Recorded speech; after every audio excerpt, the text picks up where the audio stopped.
Aloha, I'm Dr. Sasha Lesson, and I'd like to tell you the story of Noah in two forms. You already know the Bible one where Noah, there's some 13,000 years ago, got together a whole bunch of animals of two of every kind and got them all aboard his boat. And I guess he fed them and cleaned their poop for a while, and then they landed on a mountaintop.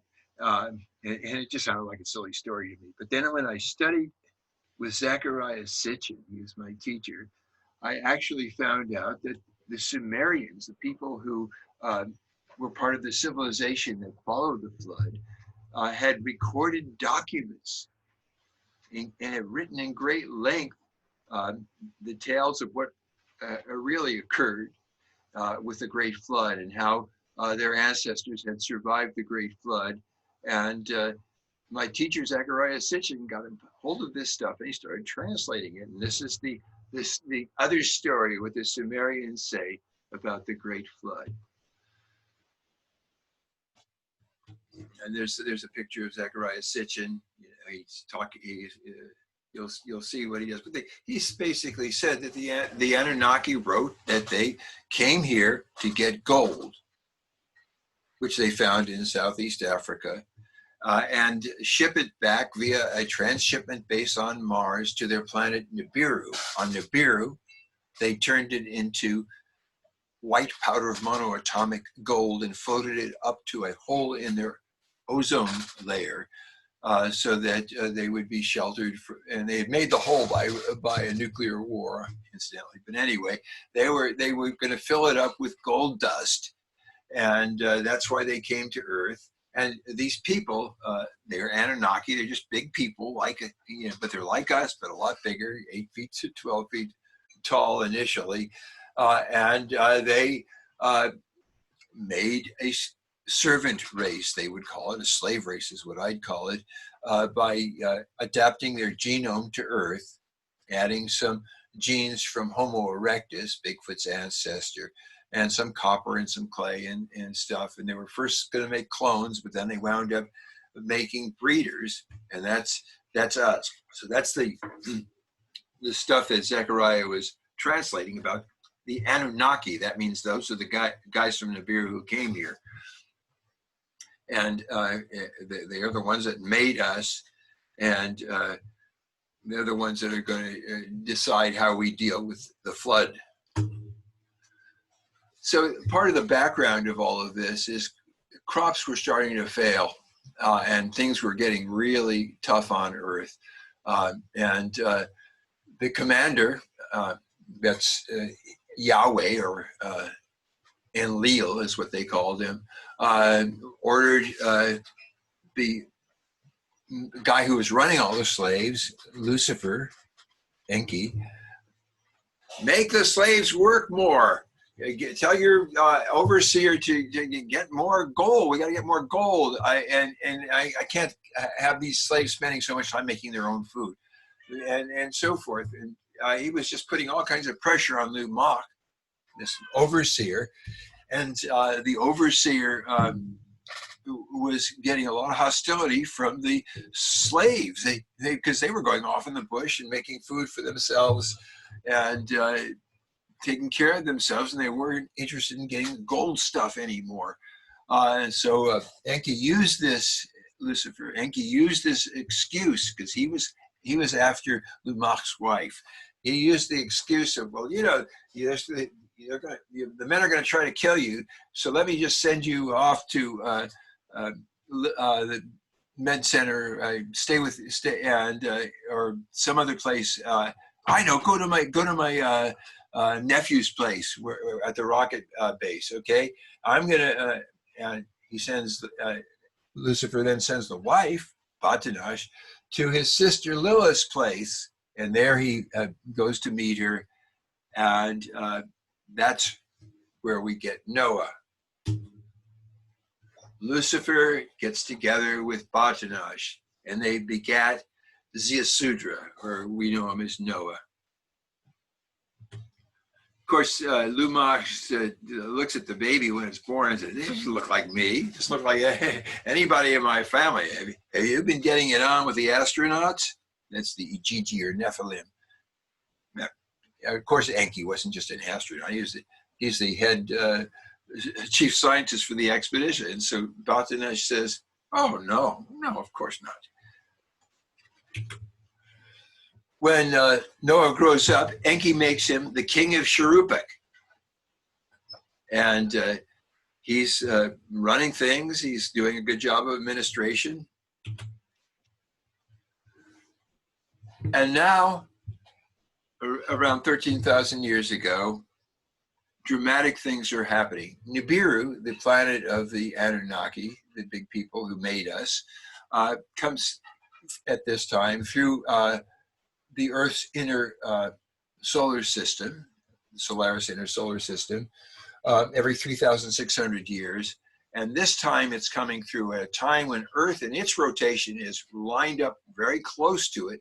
And it's causing all kinds of disturbances, including, and the Anunnaki are measuring this both from space and from their weather station at Point Arguelles at the tip of South Africa.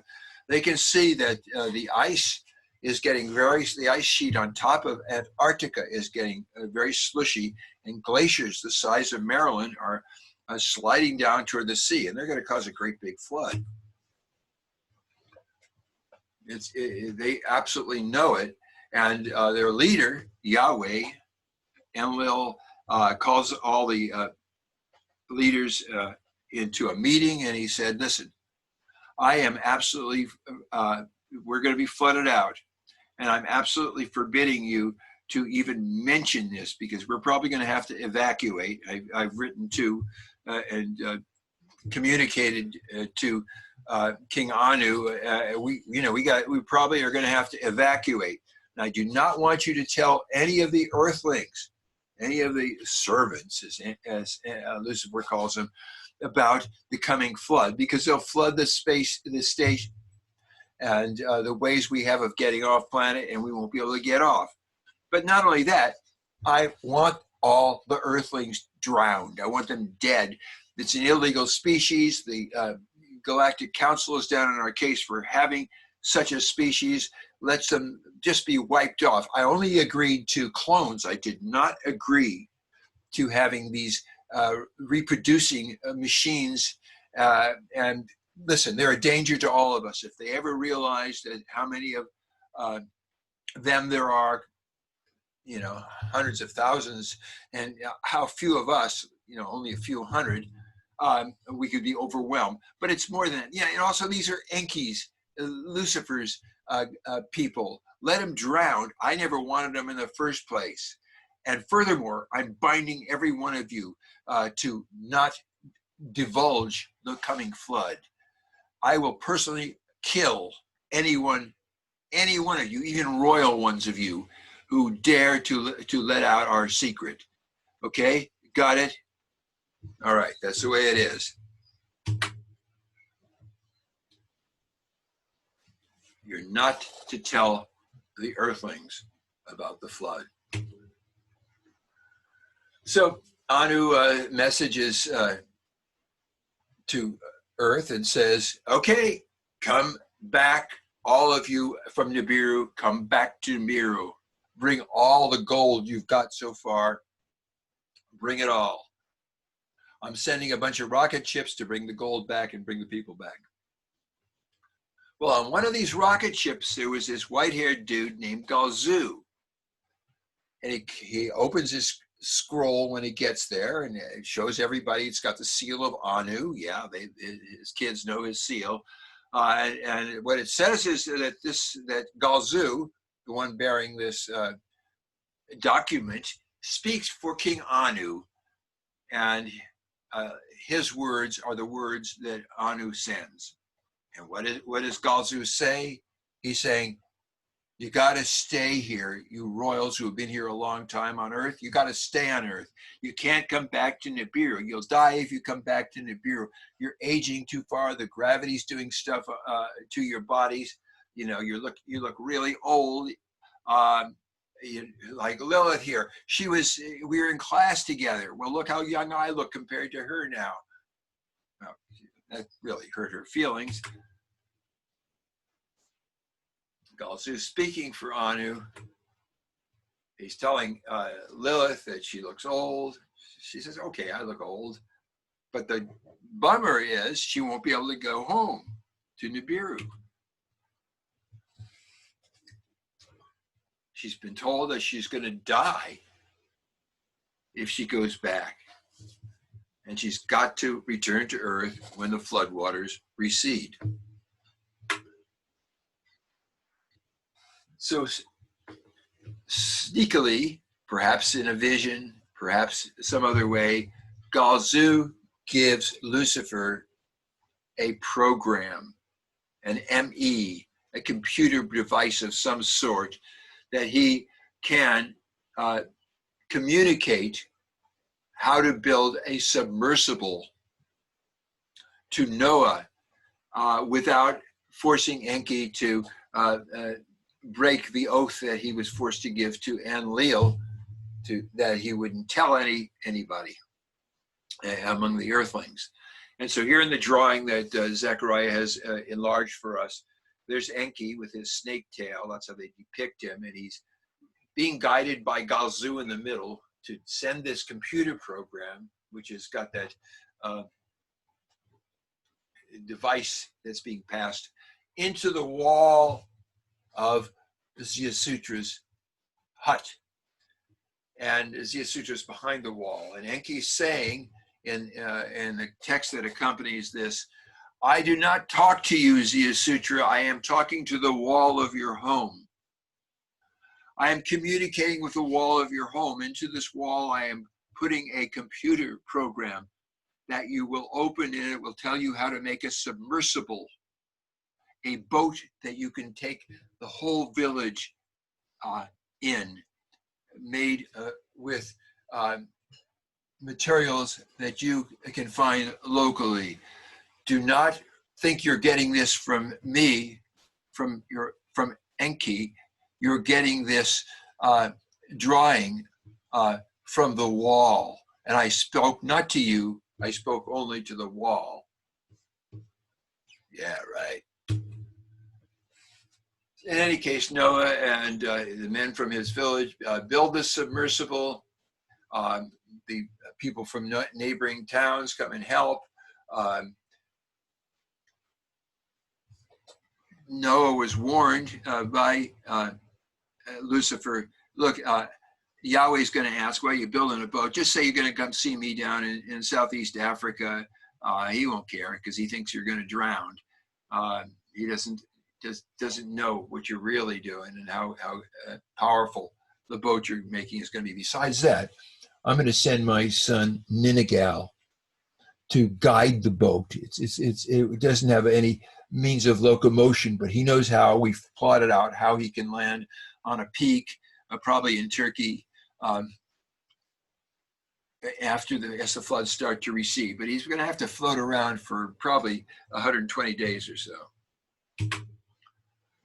So yeah, so Yahweh does come, and Noah lies. He says, "Oh yeah, we're going to go see Enki at his place," and Enlil lets him go. He thinks that's going to be the end of them,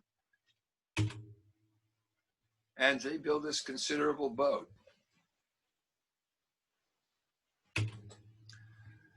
Before they get on it, Lucifer and Lilith make a diorite chamber under Iraq, and they put starch for all the plants, entheogens, grains, other useful plants, and animal starch in a lab, in a sealed off lab where they'll be safe and well cared for. So it wasn't that Noah took two of every kind of animal on board with him at all. What they took on board was they took two chickens and 2 pigs and 2 whatever, farm animals and whatever grains they would use for the hundreds of years it would take to work their way back down to lower levels. But in the meantime, in this genetic chamber, that's where the starts were saved, and also the wisdom was saved. Their genius son, Lucifer's genius son, Thoth, buried his wisdom tablets in Haran, in nearby Turkey. So that's the story of the animals, and how what was preserved on the boat were barnyard kind of animals. Well, indeed, the glaciers did slide down into the sea. It caused gigantic waves, very much like is starting to happen now with Cudi and other glaciers that are slipping down toward the sea. But in any case, the Anunnaki knew this was coming. They were ready. It was amazing waves, just inundated the earth, and cross currents bounced off each other. The Anunnaki bosses either went to Mars or the moon. They had stations there. Some of them, like Lilith and Inanna, orbited around the earth. So they got a real good look at what was going on down below. And what they saw was people, bodies all over, from the people that died from this terrible deluge, and they were bereft. But the boat itself, with Ziusudra and the people of his town and the carpenters from other towns, and they were okay. They bobbed in and out of the water, but it kept bobbing back up. And when it was appropriate, Ninagal raised a sail, and they were okay, even though they could see the terrible things of all the bodies of people that had been wiped out. Now, other people survived in other places besides the people that were saved in Noah's boat. The Hopi and Zuni tell me that the Greys took them to Sedona until the floods receded, and then gradually, as things got dry, moved them to the Four Corners area. The descendants of KN who were working on the alternate spaceport that the Anunnaki had in Tiwanaku took shelter on the islands in the middle of Lake Titicaca, and they were okay. So here and there, people did survive, but in terms of the Eastern Mediterranean, it was what we get is a repeopling of people from Northern Europe later who merged with the Anunnakis bred Sumerians. But what happened, though, initially is Ninagal lands the ark on top of Mount Ararat. Everything around was mud. That's all there was. There was a mountain peak, and all around them there was mud. There was dead bodies all mixed in with the mud. It was horrible. But on the mountain, they were celebrating. They survived. Ninagal was there. Enki came down in his world bird, and he was there. And when Enlil, when Yahweh saw Ninagal and Enki partying with Noah and his village, he was enraged. He had been defied. He had ordered them on pain of personal execution to not divulge this to, and he was or had been ordered to let them die. And here he was. He had saved them, obviously, and so Enlil resolved he was going. This is it. He's going to kill his older brother, Lucifer. However, Ninagal messaged to his cousin, Yahweh's son, Ninurta, bro, you got to come down here and stop your old man. He's going to kill mine. And so Ninurta comes down, and so does Lilith, and they restrain Enlil a little bit. Well, so that Enki can finally say, hey, look, it's not just that I'm saving the humans. Maybe you can understand it. I got to fess up. Noah's my kid. Yeah. He's my real son. And that gives Enlil time to cool down enough to realize, as people say, hey, especially Ninurta, say, we don't want to do all this work, Dad. Let these people breed, and then they can work for us. And you can even claim credit for it. Say it's your idea.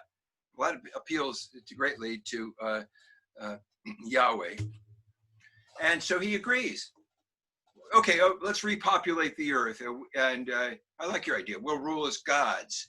We'll have our own temples and just live in them, and they can serve us. And we'll rule through Noah's sons, Shem, Japheth, and Ham. So that's as far as we get on this particular story. Tune in to our next show. We're going to tell you how it is that they rebuilt a civilization and how the Sumerians created a civilization with the children of Noah and their lineage ruling things, and they're blending with these Swindarians and the other Europeans that also survived further north. Thanks for listening. Oh, you know, it just happens we have Nimma here who has something to say about Lilith. What do you want to say? Aloha. I really wasn't planned on saying anything. Thank you for joining us. We will do a special presentation on Lilith, and we'll get to that in another future presentation. Do go over and join us at enkispeaks.com, ENKISPEAKS.com, and we have lots of recordings at aquarianradio.com. So do join us there, and we will be back soon. Aloha, much love and blessings.